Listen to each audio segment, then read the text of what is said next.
Josephine Kerubogaro. I studied microbiology and biotechnology. I'm Simba Richard Tanyanyiwa, and I studied biomedical science, podiatric medicine, and I'm currently working as a podiatrist and as a research in diabetes at the University of Southampton. And so my whole family is Zimbabwean, and I'm from Zimbabwe too. But at the moment I work in the UK. I've been for the past 16 years. Catholic dating. That's how we met. Although we were not looking for a scientist thing, kinda. It was just a coincidence. Yeah. It's more religious because actually they even have a patron saint, Saint Raphael, patron saint for love. And then, mostly because my intention of joining the group was to find a Catholic person or maybe also have Catholic friends. Yeah, so when we started chatting, I could ask him some few questions just to know if he is truly Catholic. But then you used to answer them so well, so that's how I knew you were true. But my primary interest, like I said, was, well, as you said, this also was just for maybe friendship and with a similar type of viewpoint, and that was mainly Catholic. So I don't know how others say, but yeah, you can upload your photos because I saw you holding a cat.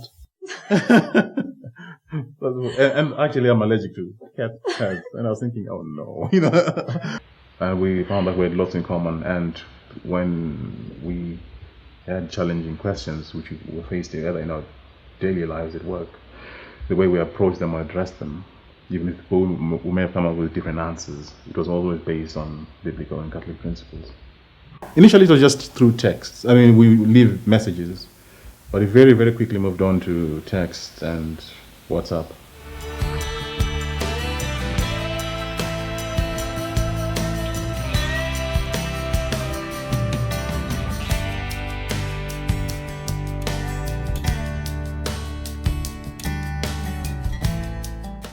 For some reason, actually, I did feel love for him. It was very strange.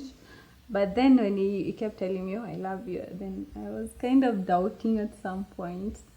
And even when he proposed to me, remember I told you, I said yes because I thought it was a joke.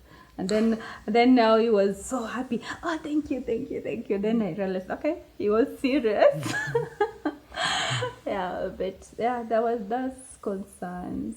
But I just used to be very careful. That's why I used to ask so many questions, mainly about the church. So that I see if maybe someone is really genuine or is what he says he is, or maybe just there for the sake. It was in October and we started dating in August. August. And we were just talking and then he just asked me, will you marry me? And then later he told me, now you have to change your status to engaged. You have to change was it WhatsApp status? Yeah, to engaged. He did that first, then he asked me to change. A few days before, she'd given me all the passwords to her accounts and emails Facebook. And the whole lot. And then she said, can I have yours? And I thought, it's a bit, it's a show of trust, So I thought she trusted me. And then we fell back mostly on the conversations that we had about, we used to have and the questions we used to have. And then you think, well, if this is our view about family, about where we're going and the meaning of a relationship, because we went through that at the early stages, what does that mean to you? Do you go it for fun? Do you go it because you're afraid of being alone? Do you go it because you actually see something long-term happening? And so if it is long-term, which is the answers we came up with, then what's the point in delaying this? Let's get engaged. Let's meet the family. Let's meet each other. It is massive leap. People take years before they get to that. We're 10 weeks. But then, you cannot live a life determined by other people's timetables. I think we had doubts. But the more we looked at what those doubts were, we realized they're not about each other. They were about the challenges we faced, the distance, maybe language, culture. Not because we loved each other, not because we shared a different vision spiritually. And should those distractions act as distractions towards what true love is? And then we realize no. And we went ahead with it. But there'll always be a reason why you shouldn't do things. But I don't think those should pull you away from each other and from who you really are. And if you find someone that you connect with, whatever it is, you put it in God and it will be overcome.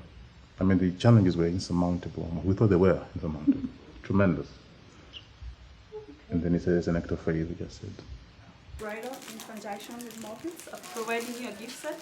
You need to have hair oil, lotion, an apron for your makeup artist to make you look beautiful, as I know you are already. Thank you. I wish you the best for today and enjoy your day. Thank you. Before we bought the ring, we bought the wedding dress. Oh, yeah, that was. Yeah, things have been going well. Yeah, so. I had to show that I was serious about this. And then I kept getting photos of dresses. And there was ones that she really, I mean, the style that she liked. And we were looking at some of the course. I mean, we're talking about dresses, and she'll get very excited, and I'll get very excited. And I never get excited about dresses. She'll tell you about me and dresses and shopping. No. Yeah. But that time I was just so into it. But then we just went to this website and seeing type of dresses, and we're talking about dresses. And then so part of me was just saying, Simba, wake up, you don't do dresses. And then this came up, and it was reasonable. It was what we could afford at the time. And then we just said, let's go for it. We did. I told my friends, oh, now I'm engaged. And I'm like, oh, yeah, you're engaged to someone you've never seen. Some of them were telling me, oh, you're talking to a machine. And you're just saying you're engaged to someone you've never known. And even some of my family members somehow just thought you will disappoint me. You'll never show up. You'll never come. You'll never marry me. And I'm here saying I'm engaged. Mpende, kuwe mtiifu, akikwambia kitu, unamsikiza naye, na always tunajua nyumba na kuanga na kazi ingine, nazo unaenda kuanza maisha ingine. For some reason, my mom believed him. Yeah, my mom is one of my closest friends, and his sisters are very supportive. Yeah, and my sisters, yeah, they love him. Oh, Because we hi, even bro. talked before, and then, yeah.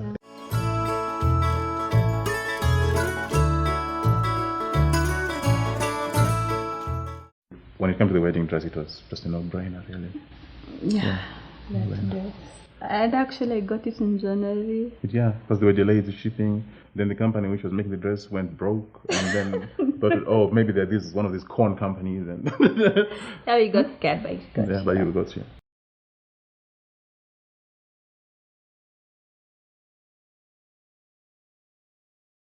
That's Remember when it? he came. That's when I like, came in to see you. February. See you for the first time. It was interesting because I think by the time you see that person, honestly, just like he's the most perfect person in the world because there's that love.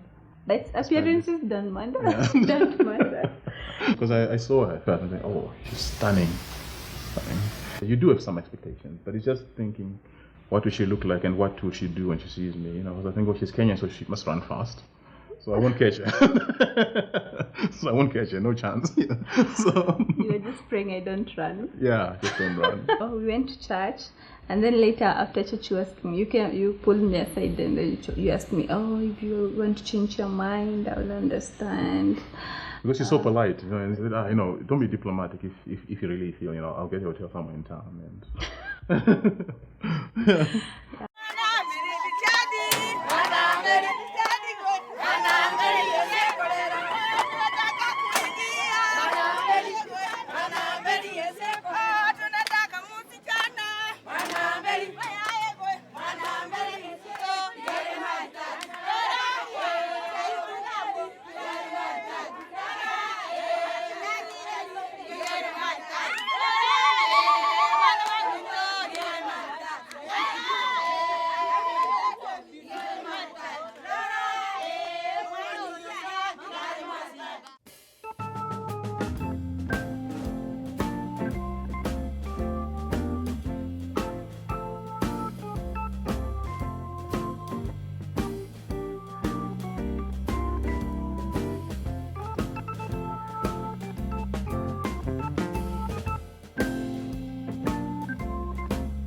family from Zimbabwe were here on Wednesday, and we had that time to bond, and they accepted me. They came, paid the dowry like on Thursday. So in the evening, we had that chat with my father-in-law, and he was like, now you are part of the family and everything. Yeah, so like it was nice. It was like being taken by the family that have already accepted me and whom I love. So it wasn't hard. But yeah, a bit of it in my mind was like, oh, my mom. But she will still remain my mom, even from far.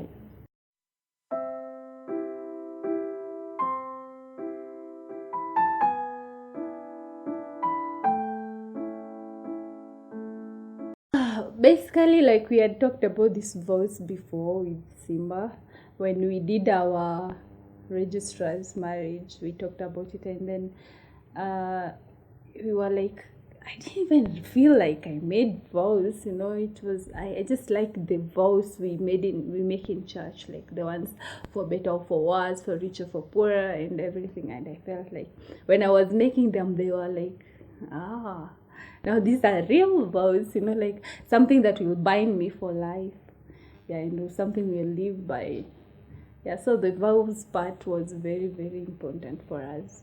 And up to now, even when we talk about it, we keep reminding ourselves, the vows, Yeah, that will keep us going. The vows at the age, I don't even remember those vows. Like, I don't even remember what I said. I just remember the registrar saying, oh, you're born by the laws of Kenya and you can't get the blah, blah. I don't even remember what I said. I guess because we had that in mind, like, we will have this, the white wedding later. And those are the vows that count. Yeah.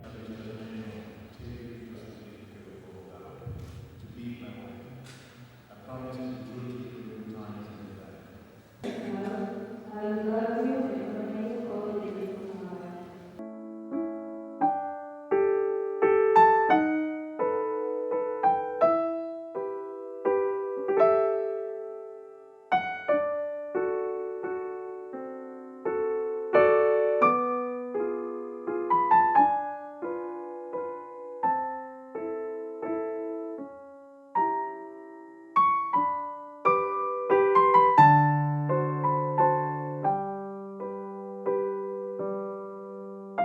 Signing of the certificate, like the priests came and asked us. We were supposed to carry our regional certificate. So he came and asked us, where is the certificate? I told him, we forgot. So, but he didn't mind because already I'd seen it. But actually, I didn't even forget. But at that moment, I said, I forgot. It was at the embassy. It's still at the embassy. So, and then it just took us to sign that certificate from the church. It was written Gong Diocese and the recognition of our marriage from the registrar's office. So it was very nice because I've never seen something like that before. So that was a nice one.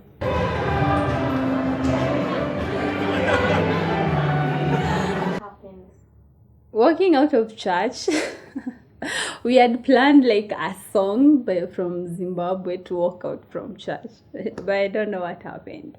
So whatever song was there, we were just walking out, and I'm trying to tell Simba never dances. He has never danced in his life. So like I was trying to tell him, okay, let's dance. Just like move a little bit.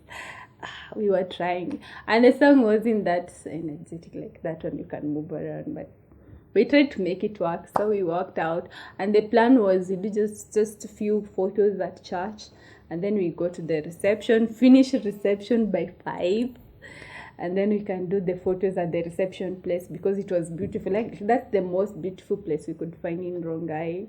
But that didn't work out because we ended up finishing the reception quite late, so we couldn't do the photos. But yeah, things happen.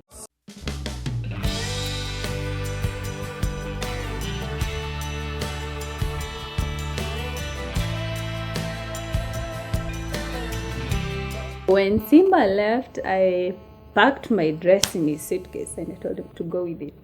So that when I got there, then I can wear it again. He'll wear his suit. Then we take some more photos because we didn't get much of those.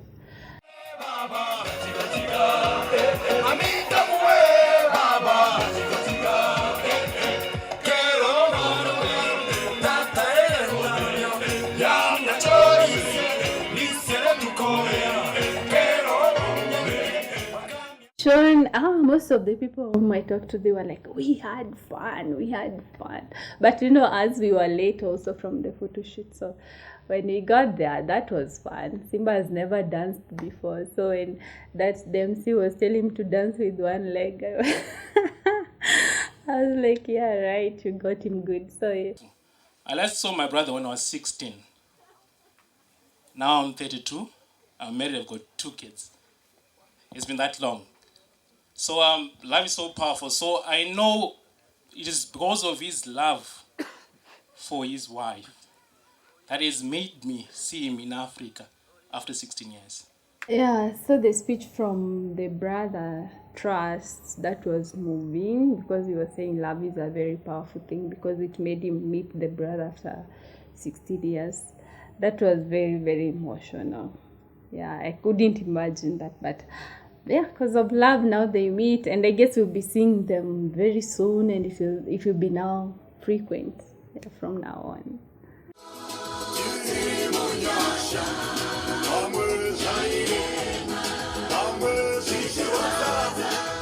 I forgot to tell him, like, okay, I would like to kneel, because in the Zimbabwean culture, you kneel while serving your parents. I've never knelt. That's strange. That's something I would have to get used to because it's so scary. I was even telling the other sisters-in-law, like, oh no, that's gonna take some time because I even think, like, how do you kneel while holding food? That's gonna take some. So that day I was like, okay, I'll tell Simba, then we can kneel and give them the cake. So when I got there before the parents, then suddenly I remembered, oh, let's kneel. It's like, what? So I had to kneel by myself. So I gave them the cake. Well, I left Zimbabwe in 1999, really, and I went to study in the UK. And then at the time I had lots of money, I had scholarships, I did everything. So I studied my first degree, and then the political things changed in Zimbabwe. So I couldn't go back, and I couldn't stay in the UK because my original study visa had expired. So then I had a challenging time for a few years, really. And until I resolved that, I became homeless for a year and a half. And then to try and then work your way from where you were to say, okay, where am I going to go next with this? How do I make this work? Who am I as a person, as a man, spiritually, by faith? How am I going to go? Because with the temptations of drink and drugs and doing crime or just being illegal, or do you approach the authorities in the UK and say, this is who I am, which I did do. I didn't believe you, or they told you to wait because it takes a long time. But at least I've been honest with that. So when you work away from that, basically through the support of the church, things you can say, because you can't call home to my mom, say, Mom, I'm on the street. She'll say, come home. Whatever it is, come home, But then you can't go there and face them, saying, all these years I've spent, and that's where you are. So you have to deal with those things as a man. And actually my brothers were now, my siblings were now going through time, a phase where they need the support through university, through their high school, and I was the only provider because my dad lost his job. So you think, well, I can't go home to do what? So I got to make it somewhere, make it through there. And you can't work because you haven't got the permission to do so to the other country. So all those things were happening at the same time. And so that took many years. It was 6 years to resolve completely, to get all my documents back in order again. But a few years later, then my papers came in order. I then got the chance to do a second degree in London, which I did do. And then from there, I went to do this PhD in Southampton and so got a job at the same time. So things worked, and then I met my wife. I felt so sad, and then he kept telling me, like, are you sure you want to be with someone like that? And then he kept telling me, I'm a poor man, I don't have money. Which is true. I'm poor now. And then I kept telling him, you're not poor as long as you have life and as long as you have a vision. And I just told him, like, your past make you who you are. At the end of the day, all of us do have our past. And they kept telling, that's the story. Maybe if you hear some of other stories, you will feel like it's nothing really. And it as long as, honestly, it's about now, who you are today. And it made me then fall more in love with you because I just felt, he could trust me to tell me part of the that part of his life. Yeah, but it was nice. I felt nice. I felt good that you could trust me to share that. Yeah. Since I left Zimbabwe in 1999, I saw my parents for the first time yesterday. So for the dowry, my parents had to come over for the dowry. But that's the first time I'd seen them since that time I left Zimbabwe. It was, my mom was crying in the morning. Oh, yeah, she was so happy dancing, trying to shake you. She was trying to lift me up again. And you're thinking, that's going to be difficult. And then my brother, my sister, Patricia, when I left, she was 10. Yeah, She was tiny. And I remember putting on my shoulders. She's a big girl. She was trying to buy me soda. I'm thinking, no, I'm big brother, you know. So yeah, it was a beautiful, beautiful moment. The first reaction is that I have to see the two parties, yeah, especially the son, to see whether it is not a ghost, because 16 years is not a short time. Yeah, I thought my son had died. Well, I was so happy. I failed to describe even my happiness on the first time I saw him 2 days ago. About Josephine, I think she satisfied my son. If the son was satisfied, I shouldn't even interfere in their love. I just encourage the two now to be together and just understand one another. Yes. And my mom, it can be challenging because, especially with her three sons, but there's me and two brothers. So for her boys, she wants to almost like quality test the women coming in. I can look after my son. Yeah, but for you, you passed the interview after like 3 seconds. And I don't know why. I think it's just the grace of God. You know? And they've been talking ever since. About meeting people online. Oh, yeah, I never ever thought I would have a husband from online dating. I'm the worst online person. Even on Facebook, I have you text me and I'll take like ages to reply. But for some reason, it was like just intended to be. I just say like your husband can be anywhere in the world. He can be in Russia. He can be anywhere in the world. Yeah. But nowadays they say because of the internet we are a small village, so yeah, it just helps you to meet that person maybe sooner. So it can be a nice thing, but also you have to be very cautious. Like you just have to be wise about it. Like ask some questions. Like when people say, "Oh, I'm this and this," like when he was telling me, "Oh, I work with NHS. I'm a podiatrist," I'm like, all right. And then I go online and start looking. Okay, I type his name, I go to that NHS and try to search if I can find him. Yeah. So, when I saw his name there, then I was like, okay, he's telling the truth. Yeah. Be very cautious and make sure like try to be an investigative journalist or something, whatever, and just try to investigate and see if the person is being real or is just making up stories. Yeah.